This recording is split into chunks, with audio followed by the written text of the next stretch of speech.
ಹಿಂದೂ ಧರ್ಮದಲ್ಲಿ ಅಸಮಾನತೆ ಇದೆ ಅಂತ ಸಿಎಂ ಹೇಳಿಕೆ ಕೊಟ್ಟಿದ್ರು. ಈಗ ಈ ಹೇಳಿಕೆಗೆ ಸಂಬಂಧಪಟ್ಟಂತೆ ಸಿಎಂ ಹೇಳಿಕೆಯನ್ನೇ ಬ್ರಹ್ಮಾಸ್ತ್ರ ಮಾಡಿಕೊಳ್ಳೋದಕ್ಕೆ ವಿಪಕ್ಷಗಳು ಪ್ಲಾನ್ ಮಾಡಿವೆ.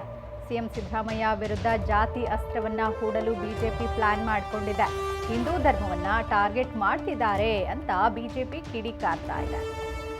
ಹಾಗಾಗಿ ಬಿಜೆಪಿ ಇದನ್ನೇ ರಾಜಕೀಯ ಅಸ್ತ್ರವಾಗಿ ಮಾಡಿಕೊಳ್ಳೋದಕ್ಕೆ ಚಿಂತನೆ ನಡೆಸಿದೆ.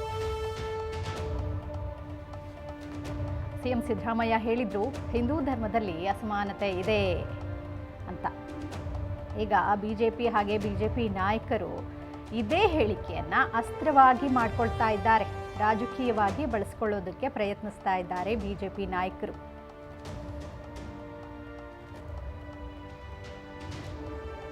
ಏನು, ಸಿಎಂ ಸಿದ್ದರಾಮಯ್ಯ ಹಿಂದೂ ಧರ್ಮವನ್ನ ಟಾರ್ಗೆಟ್ ಮಾಡ್ತಾ ಇದ್ದಾರೆ ಅಂತ ಬಿಜೆಪಿ ಕಿಡಿಕಾರ್ತಾ ಇದೆ. ಇದನ್ನೇ ರಾಜಕೀಯ ಅಸ್ತ್ರ ಮಾಡಿಕೊಳ್ಳೋದಕ್ಕೆ ಬಿಜೆಪಿ ಚಿಂತನೆ ನಡೆಸಿದೆ.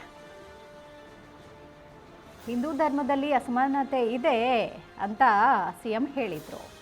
ಇನ್ನು ಈ ವಿಚಾರಕ್ಕೆ ಸಂಬಂಧಪಟ್ಟಂತೆ ಬಿಜೆಪಿಯವರು ಇದನ್ನೇ ಅಸ್ತ್ರ ಮಾಡ್ಕೊಳ್ಳೋದಕ್ಕೆ ಪ್ರಯತ್ನಿಸ್ತಾ ಇದ್ದಾರೆ. ಸಮಾನತೆ ಇಲ್ಲ, ಅಸಮಾನತೆ ಇದೆ ಅಂತ ಸಿಎಂ ಹೇಳಿದ್ದೇ ತಡ, ಈಗ ಅದನ್ನೇ ಬಿಜೆಪಿಯವರು ಅಸ್ತ್ರ ಮಾಡ್ಕೊಳ್ಳೋಕೆ ಹೊರಟಿದ್ದಾರೆ.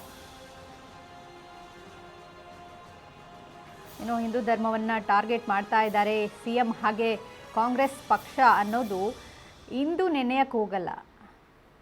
ಹಲವಾರು ದಿನಗಳಿಂದ ಈ ಕೂಗು ಕೇಳ್ತಾನೆ ಇದ್ದೀವಿ. ಇದು ಬಿಜೆಪಿ ಅವರಿಂದ ಕೇಳಿ ಬಂದಿರುವಂತಹ ಒಂದು ಆಕ್ರೋಶ, ಆರೋಪ. ಸಿಎಂ ಇತ್ತೀಚೆಗೆ ಒಂದು ಹೇಳಿಕೆ ಕೊಟ್ಟಿದ್ರು, ಹಿಂದೂ ಧರ್ಮದಲ್ಲಿ ಸಮಾನತೆ ಇಲ್ಲ, ಹಾಗಾಗಿ ಇತರೆ ಎಲ್ಲ ಧರ್ಮಗಳನ್ನು ನಾವು ಗೌರವಿಸಬೇಕು, ಸಮಾನತೆ ದೃಷ್ಟಿಯಿಂದ ನೋಡಬೇಕು ಅಂತ ಸಿಎಂ ಹೇಳಿದ್ರು. ಈ ಅಸಮಾನತೆ ಮನೋಭಾವ ಇದೆಯಲ್ಲ, ಇದು ಹಿಂದೂ ಧರ್ಮದಲ್ಲಿ ಹೆಚ್ಚಿದೆ, ಇದನ್ನು ಬದಲಾಯಿಸ್ಕೋಬೇಕು ಅನ್ನೋ ನಿಟ್ಟಿನಲ್ಲಿ ಸಿಎಂ ಹೇಳಿಕೆ ಕೊಟ್ಟಿದ್ರು. ಈಗ ಈ ವಿಚಾರಕ್ಕೆ ಸಂಬಂಧಪಟ್ಟಂತೆ ಬಿಜೆಪಿಯವರು ಇದನ್ನೇ ಅಸ್ತ್ರ ಮಾಡಿಕೊಂಡು ರಾಜಕೀಯವಾಗಿ ಬಳಸ್ಕೊಳ್ಳೋದಕ್ಕೆ ಪ್ಲಾನ್ ಮಾಡ್ಕೊಂಡಿದ್ದಾರೆ.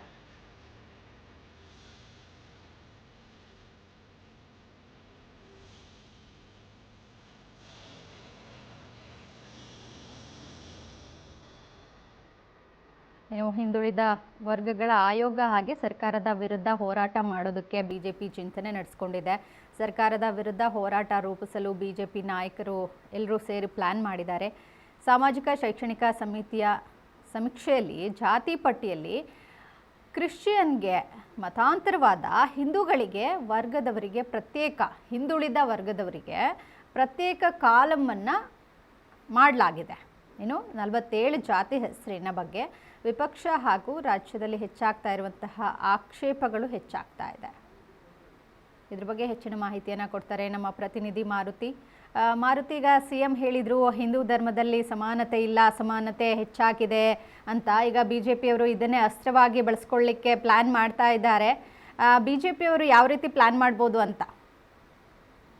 ಇದೇ ತಿಂಗಳು 22ರಿಂದ ಸಾಮಾಜಿಕ ಮತ್ತು ಶೈಕ್ಷಣಿಕ ಸಮೀಕ್ಷೆ ನಡೆಸಲು ಸರ್ಕಾರ ಮುಂದಾಗಿರುತ್ತೆ. ಇದಕ್ಕೆ ಬೇಕಾದಂತ ಎಲ್ಲ ಸಿದ್ಧತೆಗಳು ಕೂಡ ಸರ್ಕಾರ ಈಗಾಗಲೇ ಮಾಡ್ಕೊಂಡಿರುವಂತದ್ದು. ಸುಮಾರು 15 ದಿನಗಳ ಕಾಲ ನಡೆಯುವಂತಹ ಈ ಸಮೀಕ್ಷೆಯಲ್ಲಿ ಎಲ್ಲಾ ಟೀಚರ್, ಅಂದ್ರೆ ಈ ದಸರಾ ರಜೆ ಇರೋದ್ರಿಂದ ಎಲ್ಲಾ ಟೀಚರ್ನ ಬಳಸ್ಕೊಳ್ಳಲು ಕೂಡ ಸರ್ಕಾರ ಮುಂದಾಗಿರೋದು. ಸುಮಾರು 420 ಕೋಟಿ ಕೂಡ ಇದಕ್ಕೆ ವ್ಯಯ ಮಾಡ್ತಾ ಇರೋದು. ಆದ್ರೆ ಈ ಜಾತಿ ಸಾಮಾಜಿಕ ಮತ್ತು ಶೈಕ್ಷಣಿಕ ಸಮೀಕ್ಷೆ ನಡೀತಿದೆ. ಇದರಲ್ಲಿ ಒಟ್ಟು ಸುಮಾರು 47 ಜಾತಿ ಕಾಲಂಗಳನ್ನ ನಮೂದನೆ ಮಾಡಿರುವಂತದ್ದು. ಇದರಲ್ಲಿ ಪ್ರಮುಖವಾಗಿ ಏನು ಕುರುಬ ಕ್ರಿಶ್ಚಿಯನ್ಸ್ ಇರ್ಬೋದು, ಮತ್ತೆ ಕುರುಬ ಲಿಂಗಾಯತ ಅಂದ್ರೆ ಲಿಂಗಾಯತ ಕ್ರಿಶ್ಚಿಯನ್ಸ್ ಇರ್ಬೋದು, ಈ ರೀತಿಯಾದಂತಹ ಏನು ಕಾಲಂಗಳನ್ನ ಮೆನ್ಷನ್ ಮಾಡಿದ್ದಾರೆ, ಇದನ್ನೇ ಪ್ರಮುಖವಾಗಿ ರಾಜಕೀಯವಾಗಿ ಅಸ್ತ್ರವನ್ನ ಮಾಡ್ಕೊಳ್ಳಲು ಈಗ ಬಿಜೆಪಿ ನಾಯಕರು ಕೂಡ ಚಿಂತನೆ ನಡೆಸಿರುವಂತದ್ದು. ಯಾಕೆಂದ್ರೆ ಈ ರೀತಿ ಕಾಲಂಗಳಿರುವಂತದನ್ನ ಬಳಕೆ ಮಾಡಬಾರ್ದು. ಯಾಕೆಂದ್ರೆ ಎಲ್ಲರೂ ಕೂಡ ಒಂದೇ ಜಾತಿಯ ಆಗಿರೋದ್ರಿಂದ ಕ್ರಿಶ್ಚಿಯನ್ ಕುರುಬ ಅಥವಾ ಈ ರೀತಿ ದಲಿತ ಕ್ರಿಶ್ಚಿಯನ್ ಈ ರೀತಿ ಯಾವ ರೀತಿಯಾಗಿ ಬರುತ್ತೆ, ಇದನ್ನ ಕಾಲಂಗಳನ್ನ ತೆಗಿಬೇಕು ಅಂತ ಕೂಡ ಸರ್ಕಾರವು, ಅಂದ್ರೆ ಸರ್ಕಾರದ ಮೇಲೆ ವಿಪಕ್ಷಗಳು ಒತ್ತಾಯ ಮಾಡ್ತಾ ಇರುವಂತದ್ದು.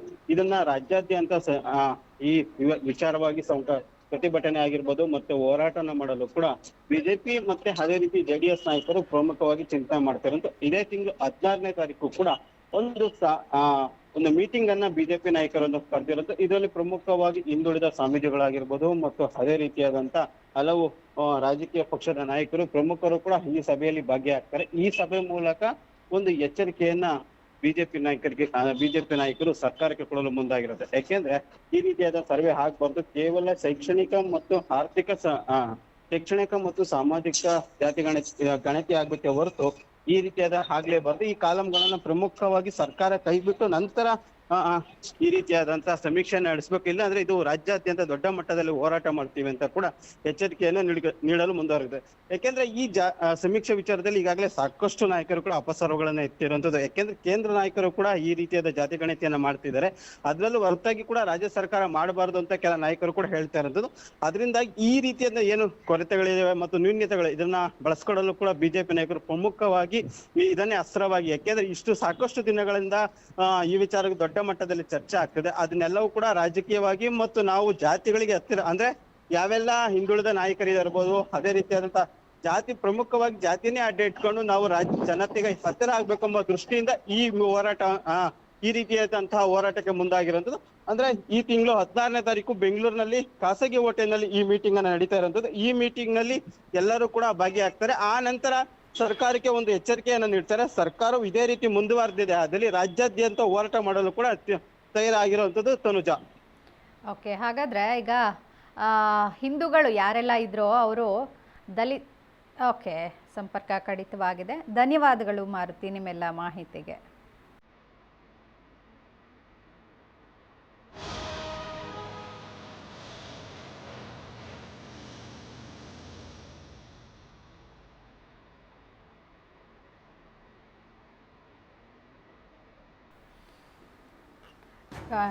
ಹಿಂದೂಗಳಿದ್ರಲ್ಲ, ಅವರು ಕೆಲವೊಂದಿಷ್ಟು ಜನರು ಹಿಂದೂ ಧರ್ಮದಿಂದ ಕ್ರಿಶ್ಚಿಯನ್ ಧರ್ಮಕ್ಕೆ ಮತಾಂತರಗೊಂಡಿದ್ರು. ಈಗ ಅವರು ನಮಗೆ ಹಿಂದೂ ಧರ್ಮ ಬೇಡ ಅಂತ ಕ್ರಿಶ್ಚಿಯನ್ ಧರ್ಮಕ್ಕೆ ಹೋದ್ಮೇಲೂ ಕೂಡ ಜಾತಿ ಕಾಲಮ್ನಲ್ಲಿ ಲಿಂಗಾಯತ ಕ್ರಿಶ್ಚಿಯನ್ ಯಾರೆಲ್ಲ ಲಿಂಗಾಯತ ಆಗಿದ್ದವರು ಕ್ರಿಶ್ಚಿಯನ್ಗೆ ಮತಾಂತರವಾಗಿದ್ದಾರೋ ಅವರು ಕ್ರಿಶ್ಚಿಯನ್ ಅಂತ ನಮೂದಿಸ್ಕೊಳ್ಳೋ ಬದಲು ಲಿಂಗಾಯತ ಕ್ರಿಶ್ಚಿಯನ್ ಅಂತ ನಮೂದಿಸ್ಕೊಳ್ಬೇಕಾಗತ್ತೆ. ಹಾಗೆ ಒಕ್ಕಲಿಗ ಕ್ರಿಶ್ಚಿಯನ್, ಕುರುಬ ಕ್ರಿಶ್ಚಿಯನ್, ಬ್ರಾಹ್ಮಣ Christian, Maratha Christian, Balija Christian, Madara Christian, ಇನ್ನು ಬಂಜಾರ ಕ್ರಿಶ್ಚಿಯನ್, ಬೋವಿ ಕ್ರಿಶ್ಚಿಯನ್, ಹೀಗೆ ಅವರ ಯಾವ ಜಾತಿಯಿಂದ ಬಂದಿದ್ರು ಆ ಜಾತಿನೂ ಕೂಡ ಅವರು ಜಾತಿ ಕಾಲಮ್ನಲ್ಲಿ ನಮೂದಿಸಬೇಕಾಗತ್ತೆ. ಇದರ ವಿರುದ್ಧವಾಗಿ ಈಗ BJP ಹೋರಾಟ ಮಾಡೋದಕ್ಕೆ ರೆಡಿ ಆಗ್ತಾ ಇರುವಂಥದ್ದು. ಮತಾಂತರವಾದ ಹಿಂದುಳಿದ ವರ್ಗದವರಿಗೆ ಪ್ರತ್ಯೇಕ ಕಾಲಮನ್ನು ರೆಡಿ ಮಾಡಲಾಗಿದೆ. ಹಾಗಾಗಿ ಇದರ ವಿರುದ್ಧ BJP ಹೋರಾಡಲು ಪ್ಲಾನ್ ಮಾಡಿಕೊಂಡಿದೆ.